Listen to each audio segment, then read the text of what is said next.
मुख्यमंत्री सुखविंदर सिंह सुक्खू ने विधायक प्राथमिकता बैठक के दूसरे दिन मीडिया से बातचीत के दौरान भाजपा नेताओं पर निशाना साधा। उन्होंने कहा कि विपक्ष के नेता जयराम ठाकुर अपनी ही पार्टी की आंतरिक लड़ाई में उलझे हुए हैं और अब बैठक में शामिल न होने के बहाने बना रहे हैं। सीएम सुक्खू ने स्पष्ट किया कि 1 महीने पहले ही सभी संबंधित नेताओं को बैठक में शामिल होने के लिए आमंत्रण भेजा गया था। उन्होंने कहा यह एक खुला मंच था जहां हर कोई अपनी बात रख सकता था। अगर भाजपा के नेता इसमें नहीं आए तो यह उनकी अपनी राजनीतिक रणनीति का हिस्सा है। ना आने के लिए कई बहाने होते हैं। आप यहाँ अधिकारियों के सामने अपनी बात रखते, अपनी बात रखने को तो कोई नहीं रोक सकता था आपको।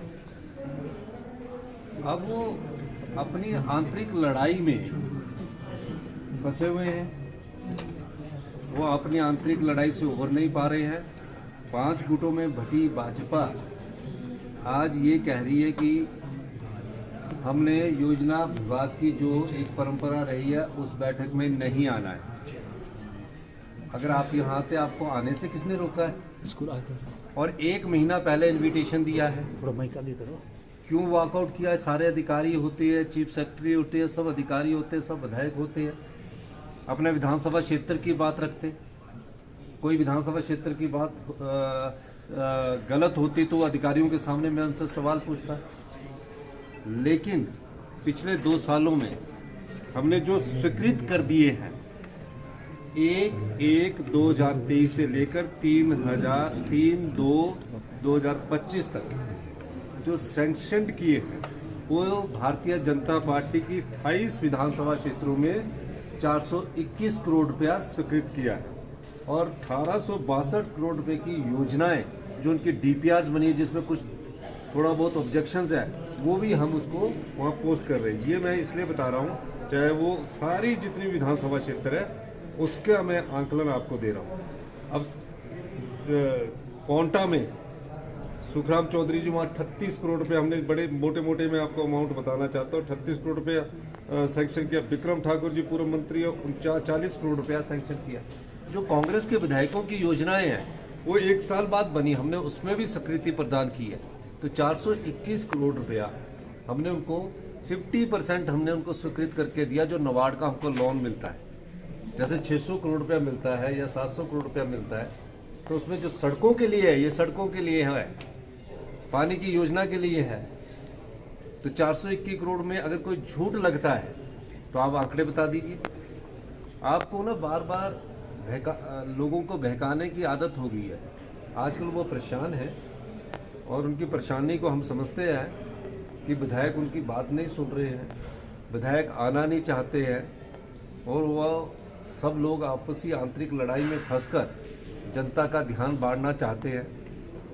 कोई भी लोकतंत्र में, चाहे सत्ता पक्ष है चाहे विपक्ष है, उसका एक मंच होता है अपनी बात रखने का। पिछले जो विंटर सेशन था उसमें स्पीकर महोदय ने ऑल पार्टी मीटिंग बुलाई, वो नहीं आए। उसके बाद बजट, जब ऑल पार्टी मीटिंग के बाद जब विधानसभा लगती है, बजट लगता है तो वॉकआउट करके चले जाते हैं। आज योजना आयोग की मीटिंग में नहीं आए। किसने रोका आपको? आप आइए, अपनी बात कहिए। और ये सच्चाई है कि 421 करोड़ रुपया भारतीय जनता पार्टी के जो 28 विधायक हैं उनके विधानसभा क्षेत्रों में हमने स्वीकृत किए हैं और भी जो उनकी योजना है उनको स्वीकृत कर रहे हैं। वो हम भारतीय जनता पार्टी के विधायक देखकर नहीं कर रहे हैं उस 28 विधानसभा क्षेत्रों में, हम उस क्षेत्र की जनता की समस्याओं को देखकर कर रहे हैं। मैं चौपाल गया, मैं जिस भी विधानसभा क्षेत्र में, जोगिंदरनगर गया, जहां भी विधानसभा क्षेत्र के लोग मुझे मिलते हैं, हम उनकी योजनाओं को भी देखकर उनकी समस्याओं का समाधान ढूंढते हैं। हम ये नहीं सोचते कि उस विधानसभा क्षेत्र का सिर्फ एमएलए ही प्रतिनिधि है। उनकी जो बात है, उनकी प्राथमिकता, उसके लिए हमने 421 करोड़ रुपया सैंक्शन किए। और जो उनकी विधानसभा क्षेत्र से जो और लोग आते हैं उसमें भी हमने करोड़ रुपया सैंक्शन किया है, जो अपनी छोटी सड़कों को लेकर आते हैं, मुख्यमंत्री सड़क योजना के तहत लेकर आते हैं और योजनाओं के तहत लेकर आते हैं, पानी की योजनाओं के लेकर आते हैं, सब सैंक्शन किया है। लेकिन ये विडंबना है जिस पार्टी में 5 गुट हो उस पार्टी के नेता अपनी कुर्सी बचाने के लिए लड़ाई लड़ रहे हैं और योजना विभाग की बैठक में जनता की समस्याओं को उठाने की जगह अपनी कुर्सी की लड़ाई में फंसे हुए 50% विधायकों ने मुझसे संपर्क किया कि हम आना चाहते थे। जयराम ठाकुर जी को हमने कहा कि हमें जाना चाहिए, अधिकारियों के सामने हमें बात रखनी चाहिए, लेकिन उसमें मुझे ये लगता है कि जयराम ठाकुर जी का जो अड़ियल रवैया है उसके कारण उन्होंने कहा कि हमें वॉकआउट करना चाहिए और इस बैठक में नहीं जाना चाहिए। उस अड़ियल रवैये के कारण कुछ विधायकों को उनकी तकलीफ हुई है और ये निश्चित है, आप देख ही रहे आए दिन उनके कोई ना कोई वरिष्ठ नेता इनके स्टेटमेंट देते रहते हैं किसी और ये कारण क्या है, ये कारण इनको ढूंढना चाहिए और जनता की समस्याओं के लिए सरकार की जो भी बैठकें होती है उसमें इनको आना चाहिए।